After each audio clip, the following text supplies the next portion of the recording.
What's up, folks? I'm Chris, your NFL writer here at Occupy Fantasy, here with a look at Week 4 of the NFL season here on DraftKings and FanDuel. Final week before bye weeks kick in, we have a 12-game slate here on DraftKings, 13 games over on FanDuel, where you have access to the really juicy Buffalo Bills and Baltimore Ravens games to consider in your lineups over there. So after I go through my favorite top plays and my favorite ways to attack DraftKings, I will talk a little bit about how to introduce Ravens-Bills players into your FanDuel lineups here. As always, first things first, favorite play on this weekend slate is going to be Kansas City's wide receiver 1, Rashee Rice. He has by far dominated the opportunities for Patrick Mahomes in the passing game over the first 3 weeks of the season for the Chiefs.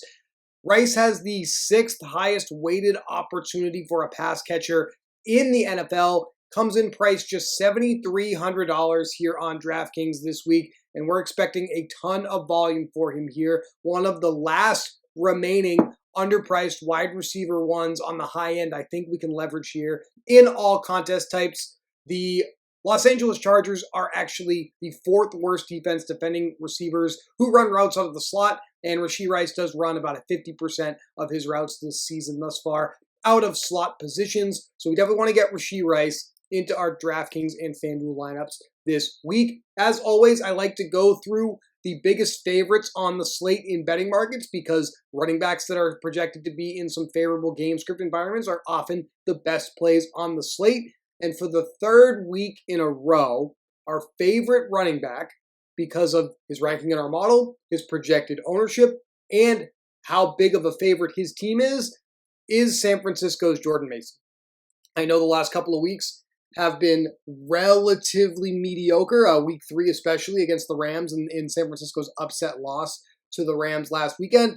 But we now have the 49ers favored by 11 points at home against the New England Patriots. Could not dream up a better spot for Jordan Mason here. The 49ers are projected to get a little healthier. They're getting George Kittle back this week, which is a big boost in the running game. George Kittle, widely known to be one of the best run-blocking tight ends in the NFL, in addition to his passing game prowess. So Jordan Mason against the Patriots. Patriots are roughly league average defending running backs this year. That's a big drop, big departure from where they were last season. They are top 10 defending running backs in the passing game, but Mason, you see here, 1 to 2 targets per game. That's not going to have a tremendous impact on this slate here. We want to get Jordan Mason into the majority of our lineups as well in low-risk and high-risk contests, with San Francisco favored by 11 points here against the New England Patriots.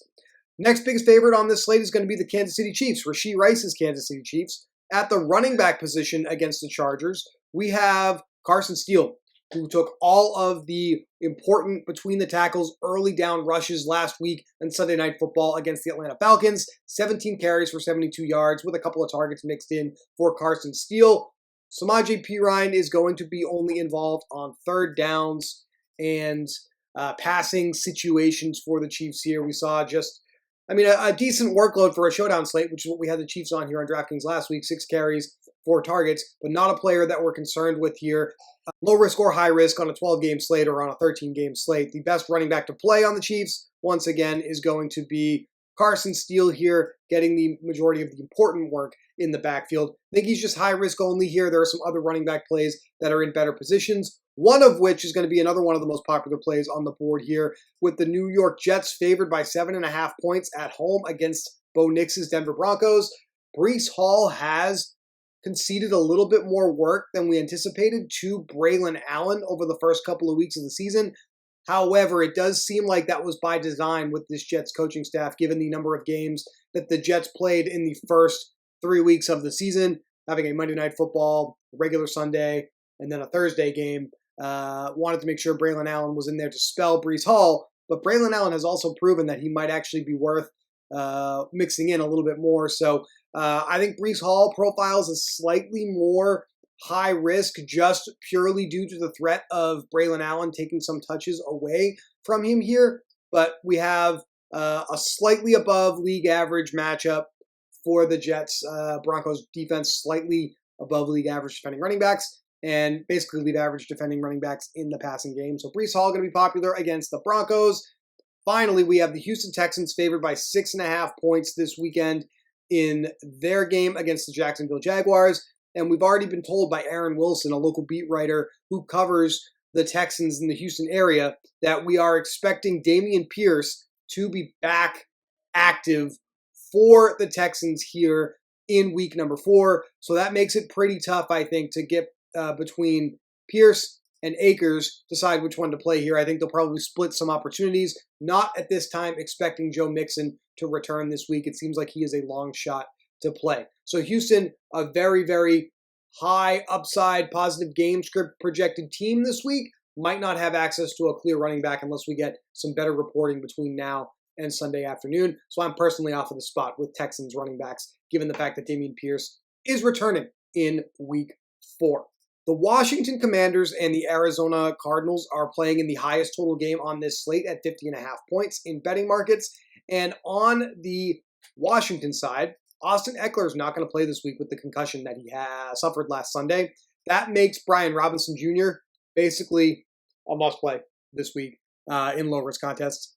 There are arguments to getting off of him in high-risk contests, mostly surrounding ownership. You have a high-end player that's going to see a ton of opportunities and a ton of snap volume with Eckler now on the shelf for at least 1 week. However, this is the underdog side of this game, with Arizona favored in this spot here by 3.5 points. So there are absolutely ways that Robinson fails. You see his workload here over the first 3 weeks of the season. Very, very good day against the New York Giants in week 2.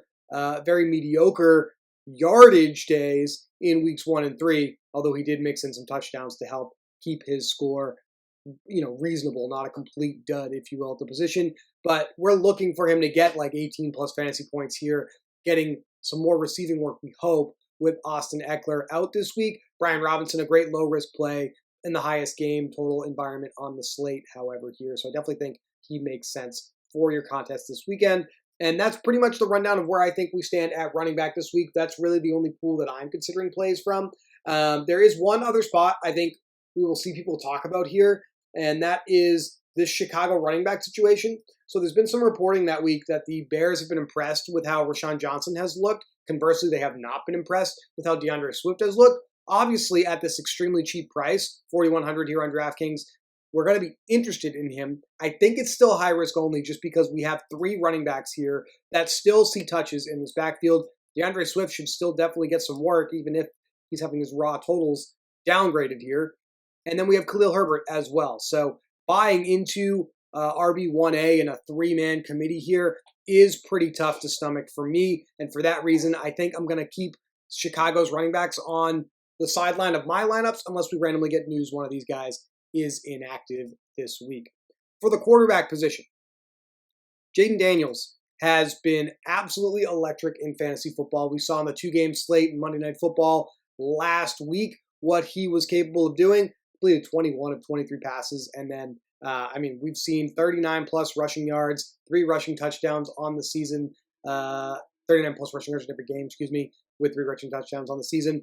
High floor, high ceiling. Another thing working in our favor is that since Washington's defense is so bad, Daniels is going to have to keep pushing the ball aggressively downfield for all 4 quarters in scripts where he's likely in a neutral script or even chasing points because of the defense. So that's really, really good for fantasy football here at just $6,500 on DraftKings. Jaden Daniels is actually the number 1 quarterback in our model. He's going to be the most popular quarterback play on this slate. So I think you want to play him in low-risk contests. I think you want to stack him in high-risk contests as well.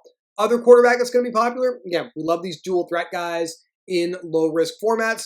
Jalen Hurts with his rushing upside always in play, and now with some severe issues at pass catcher, Britton Covey, A.J. Brown, Devontae Smith potentially all out this week. I would expect Hurts to lean a little bit more on his legs here, lean a little bit more on Barkley, lean a little bit more on Dallas Goedert and his backup receivers, but we still have an athletic freak here that we can utilize in low and high risk contests. Price just a little bit more expensive than Jaden Daniels. That's why I think he is not the preferred option here, but we're always going to be interested in Jalen Hurts' skill set in fantasy football. Other receivers that are going to be popular this week. We've continued to see wide receiver ones across the league in certain spots be very, very underpriced. Once again this week, that includes Deontay Johnson of the Carolina Panthers, was in the winning Millionaire Maker lineup last week. Andy Dalton being under center is a huge upgrade for all of the pass catchers in Carolina.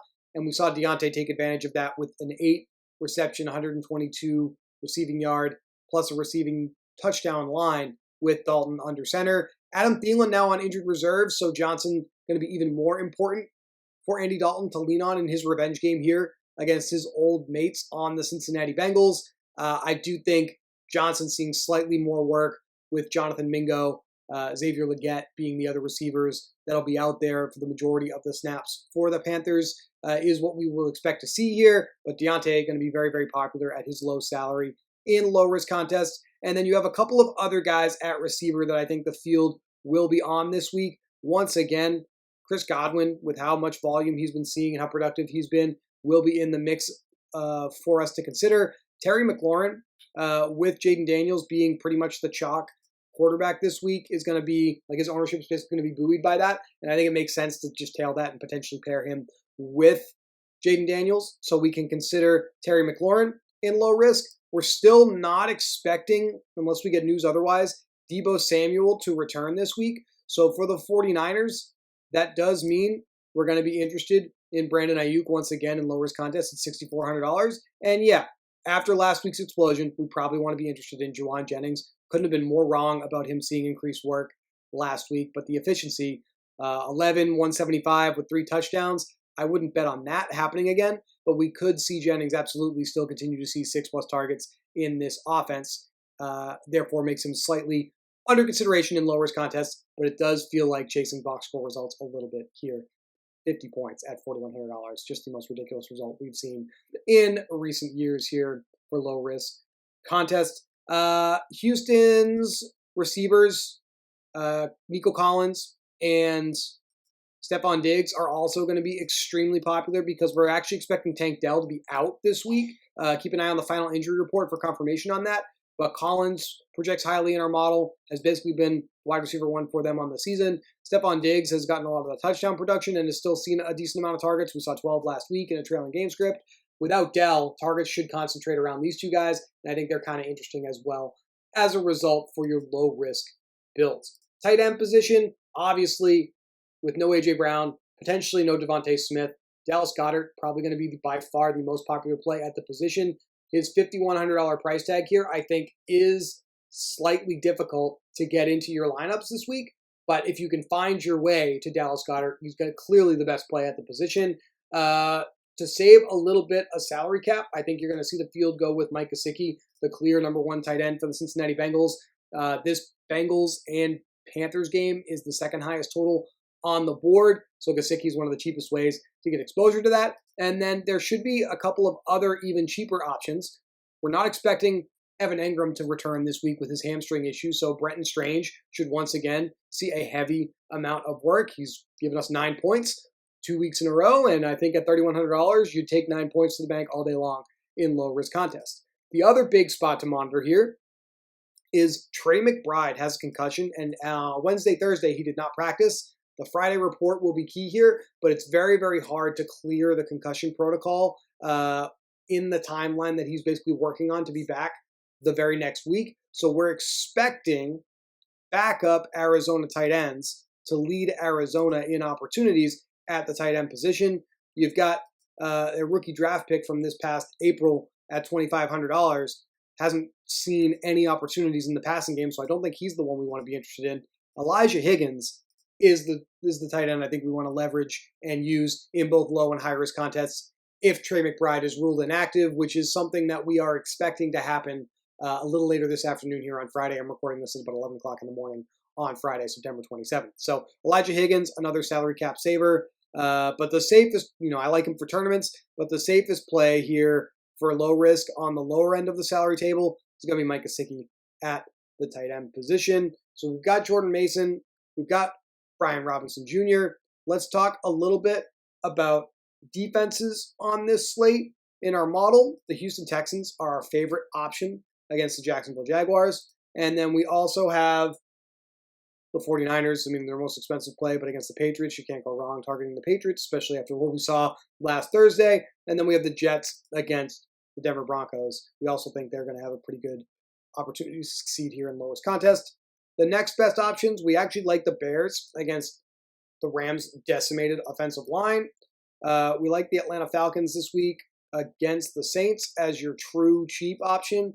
And then Kansas City against the Los Angeles Chargers. I think this Kansas City play will become even better potentially if we get news that Justin Herbert is actually going to be inactive. We're not sure which way that's going to go yet with his high ankle sprain, but the Chiefs, great play for high-risk contest, probably become a low-risk play if Herbert has to sit on Sunday. Let's try to make something work with our number one defense, which is the Houston Texans. We got 56.50 per player remaining. With Carolina and Cincinnati having the highest total on the board, I actually think another running back you will see people flock to is Chuba Hubbard here. We saw 20-plus carries, we saw 5-plus targets, and we finally got the performance that we expected back in week 1 when we advocated for Chuba Hubbard with a quarterback that can actually keep Carolina on schedule. We're getting close to Jonathan Brooks returning, but he's on the PUP list, so we can't play this week. So we have one more week of Chuba Hubbard as the number one running back, and I think he actually makes sense in addition to all the other running backs I talked about at the beginning of the video to consider for low-risk contests as a result at his expected snap share, touch share, and opportunity in this offense. That leaves us with $5,600 to finish up our low-risk lineup, and we've got quite a few options here that are in play. I think what I would do is I would come down in price somewhere, either defense or tight end, to get up to Terry McLaurin as my third receiver in low-risk contest and get that stack pairing with Jaden Daniels. That's kind of my preference here, and I think this is a good pivot into what to do in high-risk contest as a result. On FanDuel, I do think the Ravens and the Bills game creates another opportunity for game stack environments. And I think my favorite play on this slate is actually Rashad Bateman from that game, just because of how cheap he is and the opportunity that he creates for you in lineups. I think we still want to focus on Washington and Arizona around it. So I am not forcing myself to get Baltimore and Buffalo plays into my lineups, but we also have Jordan Mason's priced a little higher over here. Brian Robinson to pair with the Washington lineup here. You can get some of the other popular plays that I talked about in here using a player like Bateman on the lower end. The other way to play this would be to obviously dump the Washington-Arizona stack and just fully stack Baltimore and Buffalo, but it's going to be pretty expensive to do that here. So that's a little bit of a look at how I would treat this primetime game on FanDuel. I would either use a lower end play in some of the existing lineup plays that we're advocating for, or I would just fully game stack Baltimore and Buffalo. Very, very easy to get to Washington, Arizona 3-1 stacks, somewhat leveraging the already popular build here for low-risk contests with Daniels, Brian Robinson, Terry McLaurin. We can get Elijah Higgins at tight ends. You can play around with some of these running back and receiver plays, but we can already make a lineup work like this. Let's flip the script a little bit, and let's go with Kyler Murray, $200 more than Jaden Daniels. We probably want to consider Marvin Harrison Jr. in these builds. We have Brian Robinson as a bringback. $42.50 per player remaining. There's some cheap receivers.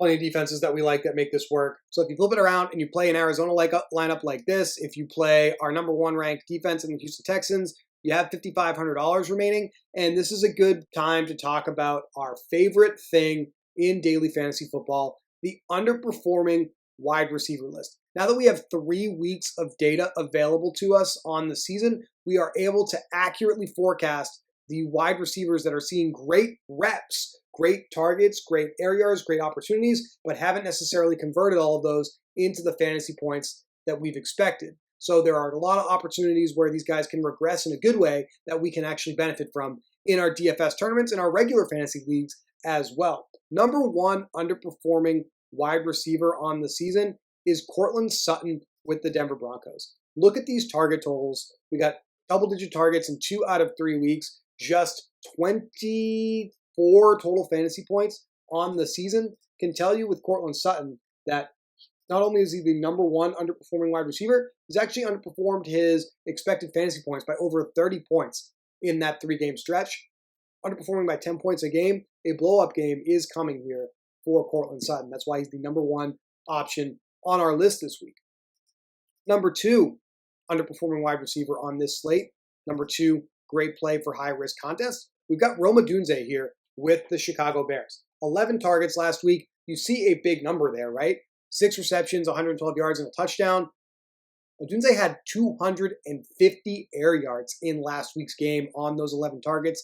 Caleb Williams was just forcing the ball to Odunze downfield. Was that matchup based in the game against the Colts? It may have been, but what it shows us is that Odunze operates in a very, very valuable high upside role for the Bears already in this offense, and we can leverage that again here at just $5,200. Odunze has 30 PPR points on the year, where we've expected him to score about 51, so he's underperforming his expected total on the season by about 20 points. A good positive regression spot on deck here for Odunze as well. With all of the issues that the Rams have had at wide receiver, it has forced Matthew Stafford to throw the ball other places. And our biggest underperforming opportunity here with the Rams belongs to Demarcus Robinson, who is also underperforming his opportunities over the first 3 weeks of the season by 20 total fantasy points. So we expect decent positive regression here in favor of Demarcus Robinson in this matchup with the Chicago Bears.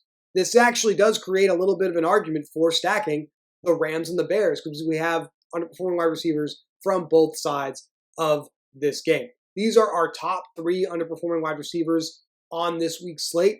To see the rest of them, you're going to want to become a member, if you're not already, of OccupyFantasy.com and read our daily plug, where we have the full list of, I think we have 7 underperforming wide receivers on the main slate. There are also some underperforming wide receivers that we can leverage in the primetime slates this weekend as well. But all of these guys I've discussed here are actually priced under the threshold we need for our final wide receiver spot in this game stack lineup that I like between Arizona and Washington this week. And that was why I thought we should talk about that here. And they fit with both ways that I want to play this slate. So it fits with the Arizona side of the Washington-Arizona stack.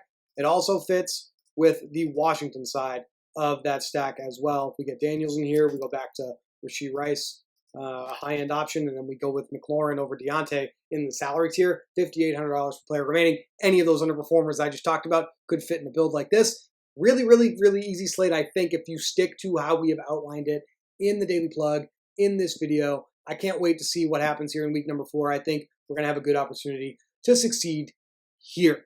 Thank you as always for watching this video, guys. Good luck in week number 4. We will be back next week to talk to you about NFL DFS contests in week 5.